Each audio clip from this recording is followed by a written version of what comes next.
Great. I can see that there's some questions that have come in, which is super. So I'm going to go to the chat and we're going to start at the beginning. Yes. Oh, yeah. Becky's just reminding me that she didn't mention that there's actually a promotional video. There's a 1 minute kind of teaser video. So if you want to generate interest in your course in your church and you have a minute in a church service to show this video to parents, then we'll put that also on the same Parenting Teens course page, the link that we shared with you earlier. So do use that promo if that's helpful to you. Right, question from Jenny. Sounds a brilliant resource. Thank you. Are you happy for this to be run online as well as face-to-face? And will you be running one online yourselves at all in the near future? I would just answer that if that's okay, Becky and Rachel. Is that okay for me to just go ahead and answer that? Just because it's one that I can do. Yeah, absolutely. You run this course how it works for you, whether that's over Zoom or whether that's a physical group. That would depend very much on whether people can come out and to meet in person or whether Zoom is easier. Yes, we are running an online course ourselves. It's going to run in June and July across 6 Tuesday evenings. It starts on Tuesday, the 4th of June, and it runs until Tuesday, the 9th of July. It will be 8 till 9 p.m. in the evening over Zoom. And the idea of this is that all you need to do as a church leader is invite your families, tell them the day and the time, spread the word, and then sign up. And it does cost if you want to do that, because we have sort of administrative fees for that. Obviously, you can run the course for yourself for free. But for that small fee, you get to invite as many people as you want, and we will cover all the hosting and the streaming of the videos and all that kind of thing. We'll do all that for you. All you need to do is be prepared to lead discussion in the breakout room for your church. We'll give you a designated breakout room or more breakout rooms if you have lots of people coming. So yes, we will be running one June and July. Emma says, I just want to say thank you. I'm feeling inspired. So thank you, Emma, for encouraging us. That's great. We're inspired too. Question from James. This looks like a brilliant course. I'm looking forward to delivering it. How would you advise delivering the course with busy parents? Do you think it would work as a monthly event over 6 months or 6 weekly sessions? Also, is it possible to send videos to parents who miss a session? Becky, would you like to... Yes. The answer is that we've designed it to be super flexible. So each week can sit alone, completely alone, so that there's no overlap between sessions. So you don't need to run them closely together in order for people to get the gist of it. So as with our original course, you may run it, some people might run it over a weekend or weekly, or may run it monthly, or as instead of a sermon slot, however you think it would work best for your community. What we suggest is if you have a more than kind of a week between sessions, you just set up a WhatsApp group or something to keep the conversation going, remind people. And yes, if people miss sessions, you can send them a link to watch the one they've missed, so that we know that makes a big difference to them. Thanks, Becky. Rachel, is there anything you wanted to add to that? No, that's well, no, I think what we've been constantly amazed at over the last 7 to 8 years is just how much of a variety people do use in that. And I know Kate and Becky have been in touch with those courses. So if you're reaching a situation where you're like, I really am not sure how to work, you know, do call Kate or Becky and get in touch, because we've seen some amazing ones. I remember there was one where they just sent the link out to everybody, and everybody watched the course individually at home, and then once a month they met up at the pub on a Friday night to discuss it. I mean, there's such a variety of ways to do it, and we've had the privilege of learning from them. So do feel free to get as creative as you want, because you'll know the context you're serving in. Thank you. Yeah, and the opposite of that, of course, is that some churches run our courses as a day course, because actually busy parents might find it easier to sort of separate a whole day from their schedules than a regular commitment. So they do maybe a whole Saturday or a Saturday and a Sunday, and they maybe provide some childcare if people got younger children to look after, and they sort of blast it all in one weekend. So lots of ways of doing it.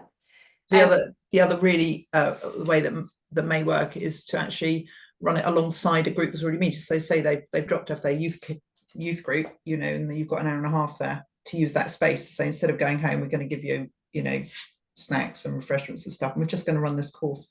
So, you know, just get really creative with the space and the time people have. Yeah, thank you. And some people will run a course hybrid, so they'll have some people in person and Zoom other people in to their own course. Thank you, that's super helpful. A question I have here, I get the impression some parents and grandparents in our context feel a sadness or even shame that their teens or children are not following Jesus anymore. Will the course speak into this and help them? Rachel, would you like to answer this question? Yeah, parents of teenagers and young adults often feel this experience. And the course is very much one of the key truths that we try to keep seeding in, is that today is only ever one day in a very long journey of your child's life with Jesus. And this time, at this moment, they may be feeling far apart, and that's okay, because we still get to walk alongside of them in their journey, because it is still part of that journey. And so if they're far, that's okay, because right now, them seeing how you live life with God is something that they're going to remember in 5 years and 10 years. And so it's not done yet. Their life with God isn't finished yet. This is not the end moment. It is not a one direction. And so it's encouraging parents and carers to just do what they're called to do. We don't see in scripture that your job is to produce Christian kids who do this thing and thing. We're called to walk alongside our kids' faith journey for a lifetime. And in this season, these are the key tools that you can have and use in your back pocket as you do it, because their journey is their journey, but we're always called to walk alongside them in it.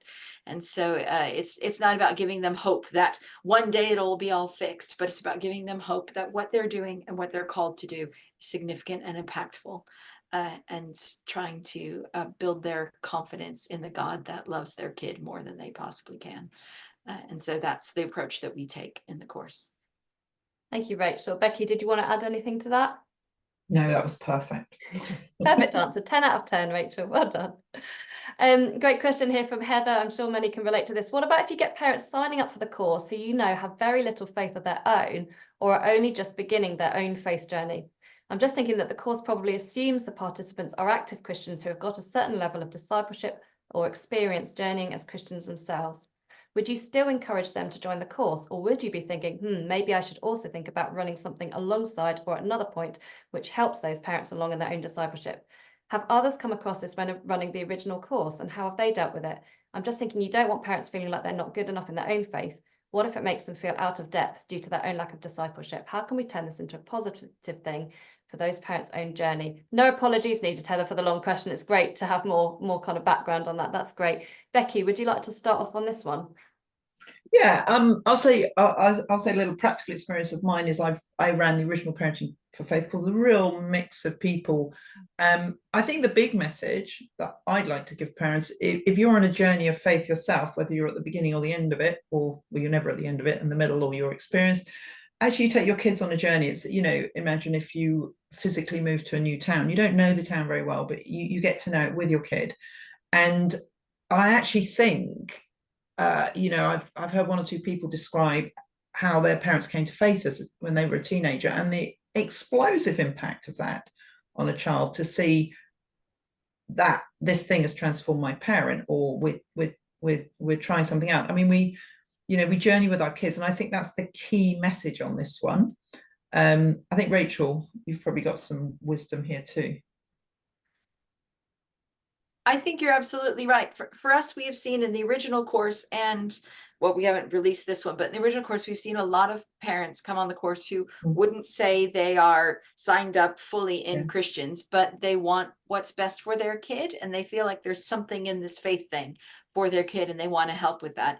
And we've seen them encouraged in that, because our approach isn't you be perfect, and as long as you're perfect, your kid will find Jesus.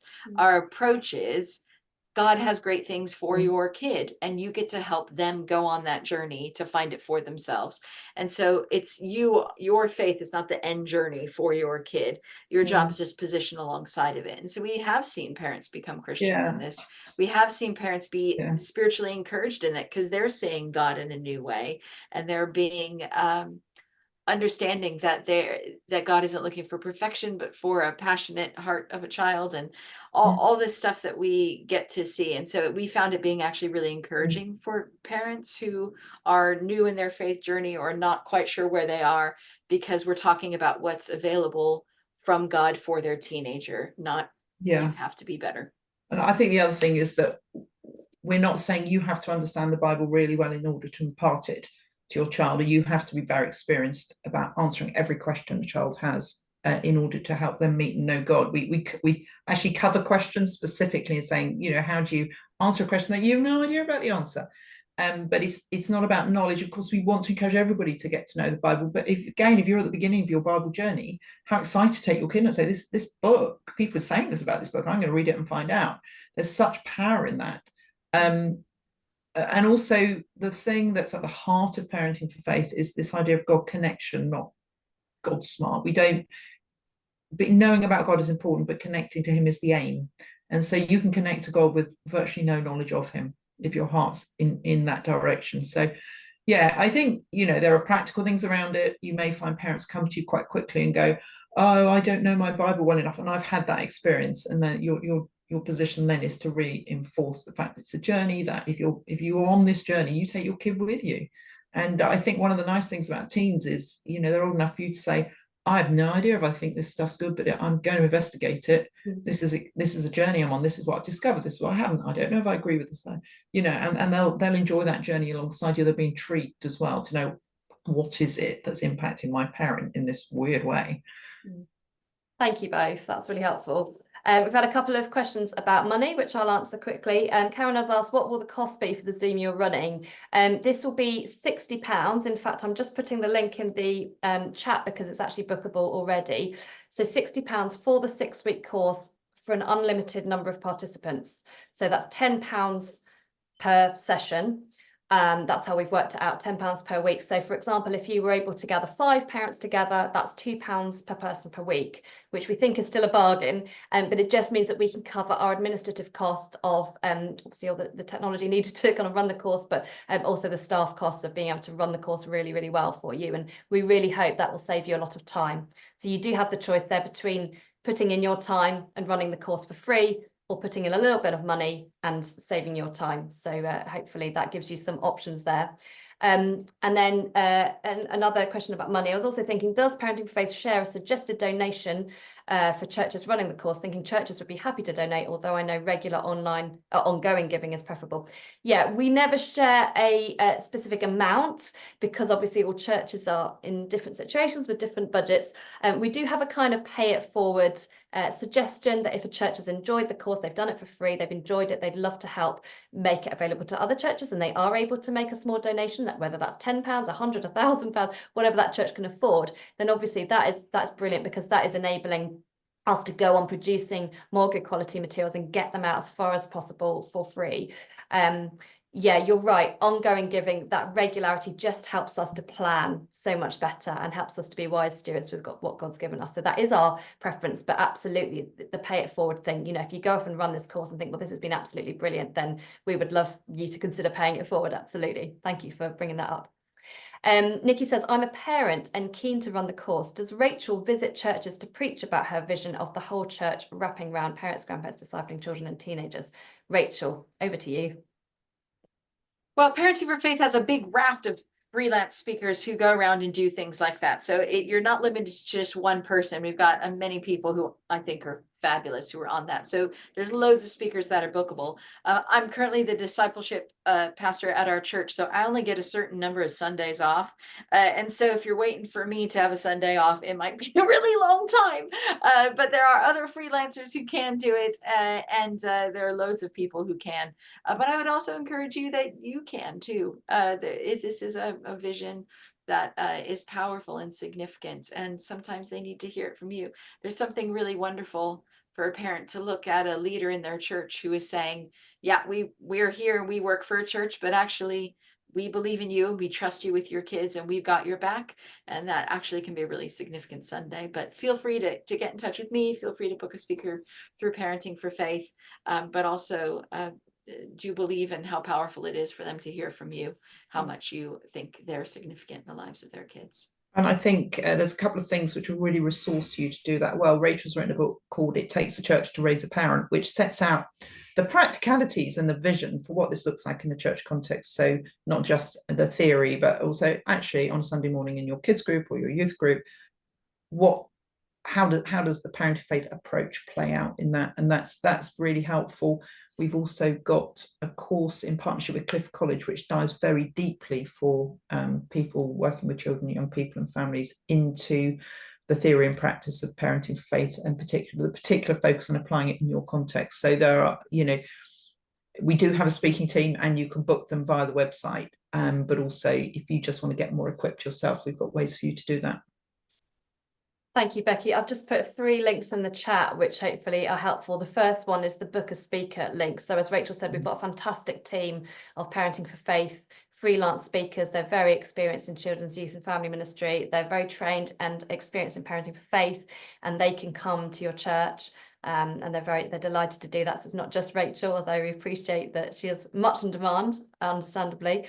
I've also put the link there for the book, It Takes a Church to Raise a Parent, on the BRF website. Remember, 15% off till Sunday. So that's a great book to read, and maybe share excerpts of in your church service, and maybe share, you know, little clips from our videos. You know, they're all there for you to use. So if you want to help to kind of create that vision, then you can use those resources too. And then the third link I shared was, as Becky mentioned, the Cliff College certificate. We really recommend this for children's, youth and family leaders. I did it last year, and it was absolutely amazing. It's so good and so helpful. I'm only a volunteer, but I found it really helpful in my ministry too. And then we've got one more question which we'll answer, but if I've missed anybody, or you've got a question that you've just suddenly thought of, please chat, because we do have a few more minutes. If you don't want everybody to see who it is who's asked the question, then just message me directly. I know some people have been messaging Kate, and Kate has been passing them on to me, but if there's any question that's been missed, just send it now, and I'll make sure that we answer it. Jeanette says, would it also work to include parents of year 6 or 7 children to prepare them for when their children are teens? Either, both of you, who would like to answer that one? Yes. Yes. For us, they are super keen. It's sort of like when parents are pregnant or have birth, and also they read everything and they read every book and they're really like focused. That's the same for parents of year 6 and year 7. All of a sudden they're like, oh, teenage life, and I want to be equipped. And so that is your moment. So often we'll find, if you run a parenting for teens course, or you mention anything with teenagers, you'll have all the year 7 parents with their eyes wide open and ready to go. So it's a great age group to do that, and a good part of your transition journey for them is a really great time. And some of those brain changes will already be happening in terms of, you know, their role models picking up new ideas and things like that. So definitely it's really good preparation, I think, for the shift. I'm part of quite a small church, but we're hoping to do the online Zoom course in June and July. And we don't have a huge number of teens parents, so we're definitely going to open it up, I think, to year 5 upwards. Puberty is starting younger and younger for kids, and often kids have phones at age 11, age 10, 9, 8, you know, the kids are getting phones younger and younger as well, which opens them up to some of the issues that are discussed in the course. So I would definitely say it's great for those parents, and echo what Rachel says, that it's those parents who are like, what are we going to do when our kids are teens? And then suddenly you get into it and think, oh, I should have maybe prepared. So yeah, definitely very, very helpful for those. Thank you. I would. Oh yeah, go ahead. I just want to say, I would advocate though that if you have a bunch of your 5, 6, 7 parents in there, that when discussion groups happen and something, we often advocate putting parents in groups of ages of their children, because if you have a bunch of year 6 parents like this, and then you have a bunch of your parents of 16-year-olds who want to talk about sex, drugs, and rock and roll, it can scare the year 6 parents. So just, you know, giving them in age groups of their children just gives them little options of being there. Otherwise you have, you know, wise, I have a year 7 and I know how to parent a teenager that's trying to inform a 17-year-old. So giving them age groups can allow you to have lots of different parents in one space and disciple them well. Yeah, thank you, Rachel. And then another question, should we now see the original course as something to use more with parents of primary school kids and preschool kids, and then focus more on this new teens course for parents of teens? What are your thoughts on that, Becky? That's a really interesting question. For those who don't know, we also have a short course for parents of babies and toddlers as well, sort of looking at, because what we recognize is the principles are the same, that we create windows into our lives, that we explain things really well, that we build this picture of God and connect them with God, but it looks very different for a baby from an 18-year-old, bottom line, doesn't it? So what's it actually look like in practice? So each of those courses is standalone in the sense that it covers the basics. You don't have to have done one before you move on to the next. So I think you just use your own kind of knowledge of your community, what would work best for you. Certainly if you had younger children, you wouldn't want to be doing the teens one, because a lot of it wouldn't automatically connect with the parents you're doing it. So yeah, I say that's pretty down for you, but if you've got both running at the same time, I can see them running alongside each other really well. Kind of if you've got younger primary age kids, this may be the one you want to start with. And if you've got older kids, we'll run this one. I don't know, what do you think, Rach? I think they're for different purposes. So for me, not all of us have the emotional capacity to run multiple courses. So the original course was designed, we didn't envisage when we designed the original course that we were going to have different age groups. So the original one has all the key principles. It includes stories of babies, it includes stories of teenagers. And so if you're a small church and you're like, we want to run one, don't feel like you need to run 3, run that one, but you may want to pull the vox pops off of the teens ones. And so when they break into small groups, you might want to use some of those things there, or you might want to add an additional session of that. And so just use this as a tool. So my suggestion is, you know, that original course can apply to all age groups, but if you're like, we want to run the one that applies to everybody 1 year, and then 2 years later, we'll do the specific ones, and then we'll do one later. And so it's not that one is more applicable to the others. It just allows you to pull a different raft of parents. If you're finding that parents of teenagers are discounting themselves from the original course because it says the word children in it, then you might be time to run a teens course. Or you just might want to use some of the tools from the teens course to supplement the main course. It is completely up to you. You're the one who will know your context best. But yes. It doesn't discount the first course, and the first course isn't bad for teenagers. We made it for those parents who specifically really needed equipping to only think about teenagers.